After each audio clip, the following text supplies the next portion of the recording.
Assalamualaikum warahmatullahi wabarakatuh.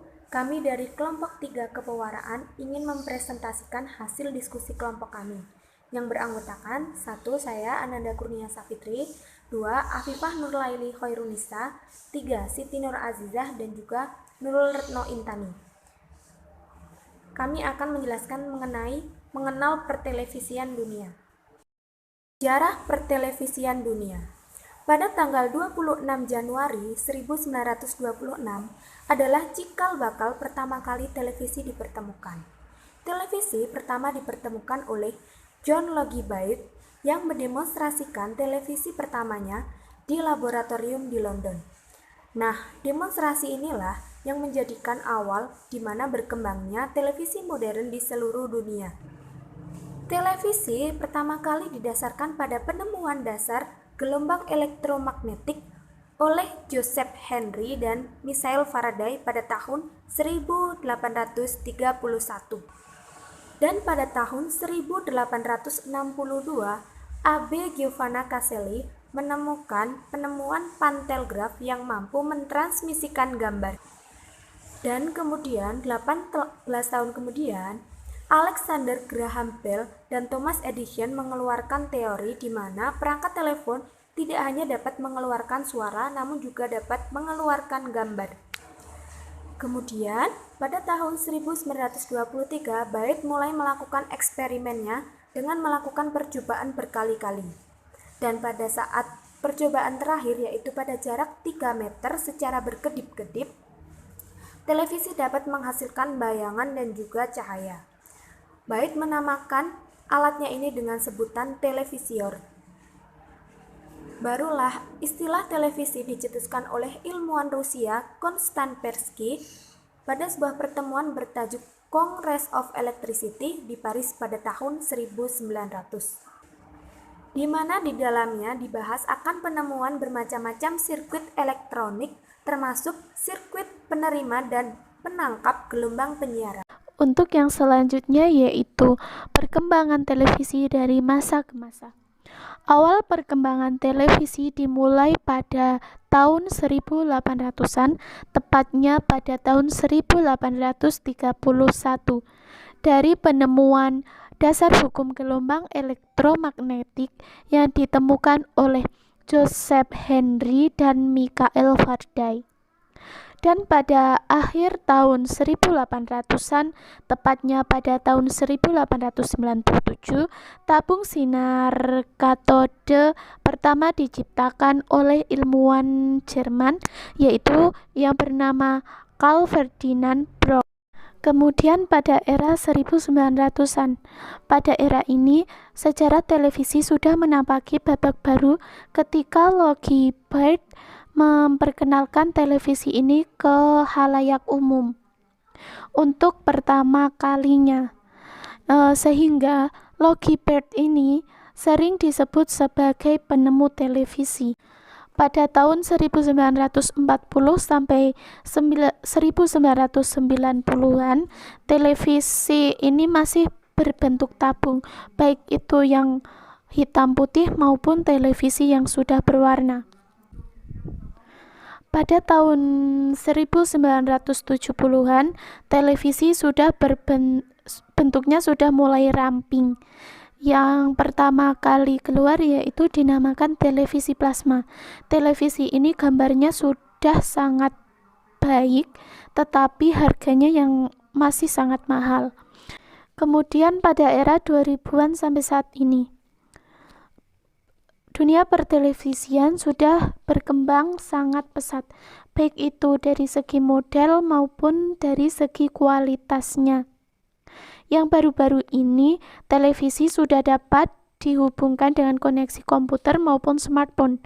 Dan yang lebih baru lagi, televisi saat ini sudah ada yang menggunakan sistem 3D, yaitu seolah-olah gambar yang dihasilkan itu terlihat nyata dan berada tepat di depan penonton. Karakteristik media televisi. Yang pertama yaitu televisi adalah media budaya. Hal ini dikarenakan televisi telah memproduksi dan menyebarluaskan kebudayaan kepada khalayak selama puluhan tahun. Yang kedua yaitu televisi adalah media audiovisual. Televisi tidak hanya menggunakan suara, melainkan juga menggunakan sisi visual atau gambar dalam penyampaian pesan kepada khalayak atau kepada penontonnya. Yang ketiga yaitu televisi adalah media massa. Televisi memproduksi informasi yang sangat luas, sehingga televisi dipandang sebagai media yang ideal untuk mengirimkan pesan kepada khalayak luas. Yang selanjutnya yaitu televisi adalah media domestik. Dengan adanya televisi, maka kita tidak perlu keluar rumah untuk melihat dunia secara langsung. Karena hanya dengan duduk manis di depan televisi, kita sudah dapat melihat berbagai informasi tentang peristiwa dari seluruh dunia. Yang kelima yaitu televisi adalah media dokumentasi. Dengan teknologi audiovisualnya, televisi dipandang lebih tepat untuk menyediakan informasi dokumenter karena kita akan mendapatkan fungsi-fungsi yang lebih rinci pada proses dan mode rinci lainnya. Yang keenam adalah pesan dan khalayak dari televisi bersifat umum. Pesan-pesan yang disampaikan melalui televisi bersifat umum, di mana televisi harus memproduksi program atau acara agar lebih mudah dikomunikasikan kepada khalayak televisi, di mana khalayak televisi juga memiliki sifat yang umum. Dan yang ketujuh atau yang terakhir adalah televisi sebagai media siaran langsung. Televisi juga memungkinkan untuk mengirimkan audio visualnya serta informasi secara waktu bersamaan atau secara langsung. Selanjutnya yaitu kekurangan dan juga kelebihan dari media televisi. Kekurangan televisi yang pertama yaitu jaringan penyebaran luas. Di jaringan penyebaran luas ini bisa kita lihat di daerah-daerah yang tertinggal atau lokasi geografis yang sulit dijangkau, maka akan sulit dijangkau oleh jaringan dari televisi itu sendiri.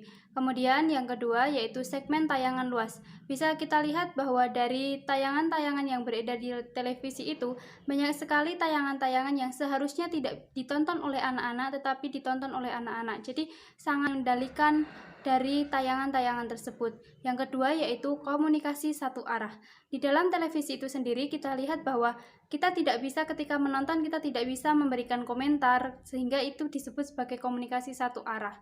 Kemudian kelebihan dari televisi itu sendiri yang pertama tayangan nonstop. Bisa kita lihat bahwa dari pagi sampai pagi tayangan nonstop akan terus bergulir, akan terus tayang di televisi. Kemudian yang kedua media berbasis audiovisual. Kita lihat di televisi itu sendiri kita bisa melihat dan mendengar secara langsung oleh mata dan juga telinga kita. Kemudian media informasi praktis. Selanjutnya yaitu hal menarik yang ada di dalam dunia televisi ini.